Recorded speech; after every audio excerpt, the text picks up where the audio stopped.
사람을 휘어잡는 연설이나 프레젠테이션을 보면 그런 생각 들지 않으세요?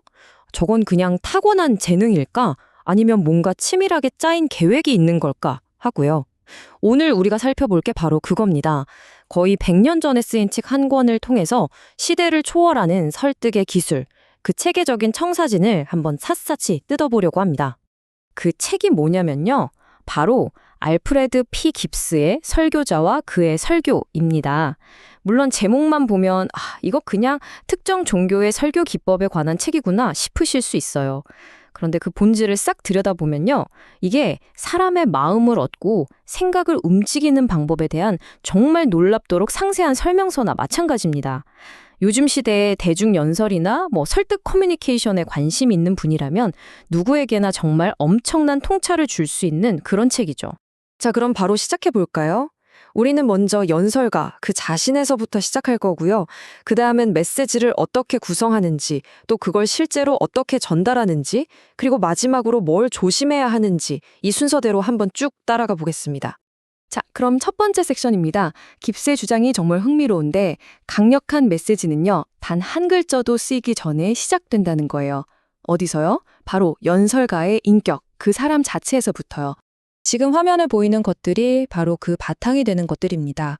깁스는 정말 타협할 수 없는 연설가가 반드시 갖추어야 할 내면의 자질들을 강조하는데요. 그러니까 확고한 신념이 있어야 하고 듣는 사람들에 대한 진짜 애정이 있어야 하고 끊임없이 배우고 성찰하고 무엇보다 말과 행동이 일치해야 한다는 거죠. 이 모든 게 바로 설득력의 근간이 된다 이겁니다. 그리고 이 모든 걸 움직이는 핵심 동력이 뭐냐? 바로 소명의식이라는 겁니다. 깁스가 말하는 이 소명은요, 그냥 이게 내 직업이야 하는 그런 직업의식하고는 차원이 좀 달라요. 뭐랄까, 내면에서부터 끌어오르는 강한 이끌림, 그리고 내가 전하려는 메시지에 대한 흔들림 없는 확신, 또 다른 사람들을 정말 돕고 싶다는 깊은 연민, 이 세 가지가 딱 합쳐져야 비로소 연설가의 진정한 사명이 완성된다는 거죠. 자, 이제 두 번째 섹션으로 넘어가 볼까요? 여기서는 설교를 즉흥적으로 막 하는 말이 아니라 마치 건축가가 건물을 짓듯이 아주 세심하게 설계된 하나의 구조물로 접근해 볼 겁니다. 깁스는 설교의 핵심 구조를 딱 네 부분으로 나눠요. 모든 건 메시지의 근거가 되는 본문, 그러니까 기초 위에 세워지는 거죠. 그리고 나서 청중의 관심을 확 끄는 서론, 핵심 메시지를 논리적으로 풀어내는 본론, 그리고 마지막으로 행동을 촉구하는 결론으로 이어집니다. 이거 어디서 많이 들어보지 않으셨어요? 맞습니다.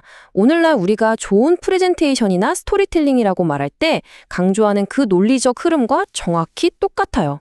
정말 시대를 초월하는 구조인 셈이죠. 여기서 진짜 재밌는 게 뭐냐면요. 설교의 종류에 따라서 접근법이 완전히 달라진다는 거예요. 예를 들어 강해 설교는 특정 성경 구절 하나를 아주 깊숙이 파고들어서 설명하는 방식이고요. 본문 설교는 반대로 짧은 구절에서 핵심 포인트 몇 개를 쏙쏙 뽑아내는 거죠. 그리고 주제 설교는 사랑이나 용서처럼 아예 특정 주제를 딱 정해놓고 그걸 중심으로 메시지를 만들어가는 방식입니다. 와, 그리고 이 모든 걸 위한 준비 과정은 정말 상상 이상입니다.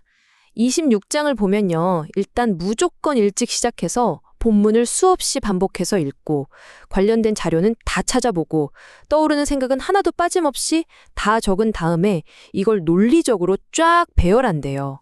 그리고 가장 놀라운 건 이 방대한 자료를 최종적으로 단 한 페이지로 응축해야 한다는 겁니다. 우리가 듣는 한 편의 연설 뒤에 얼마나 엄청난 노력이 숨어 있는지 보여주는 대목이죠. 자, 드디어 모든 준비가 끝났습니다. 이제 마지막 단계죠. 이 모든 준비가 생명을 얻는 순간, 바로 실제 무대 위에서의 전달 기술로 넘어가 보겠습니다. 32장에 나오는 이 지침들은요, 진짜 무슨 연극 대본에 나오는 연기 지시문 같아요. 겸손하지만 당당하게, 진지하지만 침착하게, 외모는 단정하게. 깁스는 연설가의 아주 사소한 몸짓 하나하나까지 전부 메시지의 일부가 된다고 강조하는 겁니다. 하지만 이런 태도, 이런 겉모습은 전투의 절반일 뿐입니다. 그럼 나머지 절반은 뭘까요? 네, 바로 당신의 목소리죠. 35장에서는 우리가 절대 피해야 할 목소리의 나쁜 예들을 쭉 나열하는데요. 뭐 중얼거리는 사람, 소리만 지르는 사람, 단조로운 톤으로 말하는 사람. 아마 우리 모두 이런 연설 한 번쯤은 들어본 적 있지 않나요? 들으면서 막 답답했던 경험. 정말 공감 가는 부분이죠. 그리고 정말 결정적으로 중요한 점이 있습니다. 연설은 절대 일방적인 독백이 아니라는 거예요. 36장을 보면 연설가는 청중의 존중을 얻어내야 하고 그들의 반응을 계속해서 살피고 또 그들이 편안한 환경에서 듣고 있는지까지 확인해야 한다고 말합니다. 그러니까 끊임없이 청중과 보이지 않는 대화를 나누면서 메시지를 전달해야 한다는 거죠. 자, 이제 마지막 섹션입니다. 앞서 말한 이 모든 노력을 한순간에 와르르 무너뜨릴 수 있는 아주 위험한 함정들에 대해서 한번 살펴보겠습니다.